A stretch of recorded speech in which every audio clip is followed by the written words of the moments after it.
اللہ تعالیٰ نے انسان کو جاہل پیدا کیا ہے۔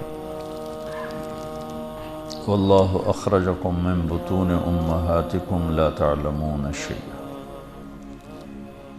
الندوں میں ماں کے پیٹ سے نکالا تو ہم کچھ نہیں جانتے تھے۔ باقی مخلوق کے بارے میں اللہ تعالیٰ کا فرمان ہے ربنا الذی اعطی کل شیء خلقہ ثم ہدی، رب وہ ہے جس نے ہر چیز کو تخلیق کیا، پیدا کیا، پھر اسے ہدایت دی، ثم ہدی، اسے علم دیا زندگی گزارنے کا۔ تو انسان کے علاوہ ساری مخلوق انتہائی تعلیم یافتہ ہوتی، انہیں اپنے نفع نقصان کا پتہ ہوتا ہے، مفید مضر کا پتہ ہوتا ہے، دوست دشمن کا پتہ ہوتا ہے، زندگی کیسے گزارنی ہے اس کا پتہ ہوتا ہے۔ انڈے سے نکلتا ہی بچہ مرغی کا چلتا ہے، بھاگتا ہے، دوڑتا ہے، بلی کو دیکھ کے ماں کی طرف دوڑ لگاتا ہے، دانا چگتا ہے، کنکر پرے کر دیتا ہے۔ پہلے دن سے اسے یہ ساری چیزیں معلوم ہیں۔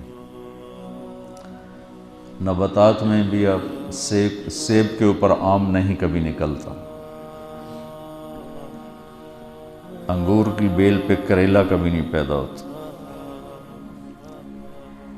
یہ آپ ذرا اس نظر سے کائنات کا مطالعہ کریں تو آپ کو ساری کائنات انسان کے علاوہ اپنی ترتیب زندگی میں اعلیٰ تعلیم یافتہ نظر آئے گی۔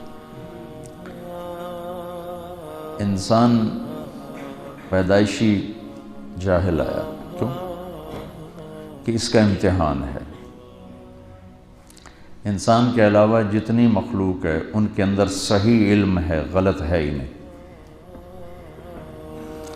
بھینس کے آگے آپ رکھ دو پلاؤ پکا کے، وہ منہ مار کے ادھر پھینک دیتی، اس کے سامنے گھاس رکھو، بھوسا رکھو، شوق سے کھائے گی۔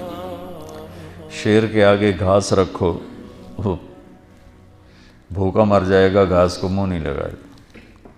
گوشت رکھو، کھائے گا۔ یہ میں نے آپ کو چھوٹی چھوٹی مثالیں دی۔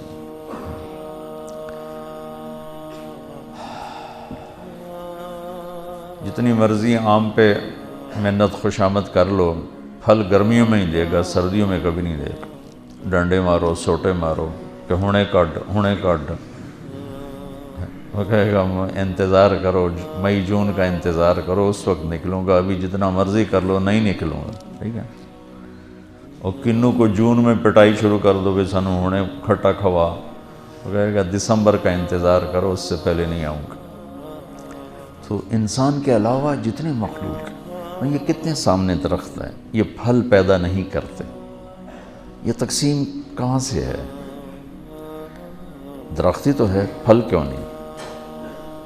اور یہ سیب کا درخت ہے،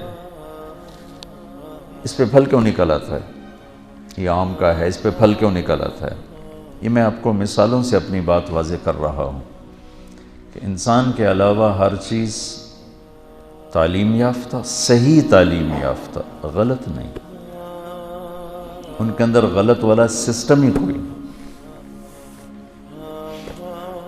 انسان پیدائشی جاہل، اور اندر دو لائنیں، دو پائپ، دو راستوں کی کہ لینے کی صلاحیت، فَأَلْهَمَهَا فُجُورَهَا وَتَقْوَاهَا، برائی کا الہام بھی کر دیا اور اچھائی کا الہام بھی کر دیا ہے۔ اس کے بعد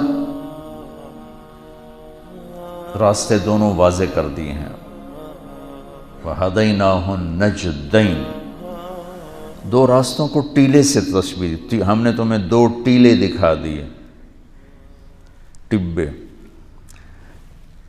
ہے تو ایک ہدایت کا راستہ، ایک گمراہی کا راستہ، ٹھیک؟ لیکن تشبیہ کس سے دی؟ اِنَّا هَدَيْنَاهُ السَّبِيلِ، یہاں واضح ہے السبیل الف لام کے ساتھ، اما شاکرن و اما کفورا، اب تیری مرضی ہے، شکر گزار بن یا تو ناشکرہ اور کافر بن۔ یہاں سبیل کو اور راستے کو ٹیلے سے تشبیہ دی ہے نا، کہ کمزور نظر والے کو بھی وہ دکھائی دیتا ہے. جس کی نظریں کمزور ہیں وہ بھی دیکھ لیتا ہے اور ٹبا ہے اور ٹیلا ہے، ٹھیک، پہاڑی ہے. تو نجدین میں اشارہ ہے کہ حق اور باطل، صحیح اور غلط، سچ اور جھوٹ، اس کو اللہ نے اتنا واضح کر دیا ہے. جیسے ایک پہاڑی نظر آتی ہے، ٹیلا نظر آتا ہے، ٹبا نظر آتا ہے، بغیر اینک کے بھی نظر آتا ہے، اس طرح اللہ تعالیٰ نے حق کو واضح کر دیا. قد تبین الرشد من الغی، اللہ تعالیٰ نے واضح کر دیا. تو یہ دو علم ہیں جو اس دنیا کے بازار میں ایک شیطان لے کر آیا، ایک آدم علیہ السلام لے کر آئے. آدم علیہ السلام کا علم اللہ تک پہنچاتا ہے، جنت تک پہنچاتا ہے، اور شیطان کا علم گمراہی تک پہنچاتا ہے اور جہنم تک پہنچاتا ہے. تو ہمیں چونکہ امتحان دینا تھا تو ہمیں ہمارے اندر غلط کی صلاحیت بھی ہے اور صحیح کی صلاحیت بھی. اس زبان سے میں جھوٹ بھی بول سکتا ہوں، سچ بھی بول سکتا ہوں، گالی بھی دے سکتا ہوں، دعا بھی دے سکتا ہوں، تعریف بھی کر سکتا ہوں، غیبت بھی کر سکتا ہوں، الزام بھی لگا سکتا ہوں، اور پردہ پوشی بھی کر سکتا ہوں. یہ ان نظروں سے غلط بھی دیکھ سکتا ہوں، صحیح بھی دیکھ سکتا ہوں. ان کانوں سے غلط بھی سن سکتا ہوں، صحیح بھی سن سکتا ہوں.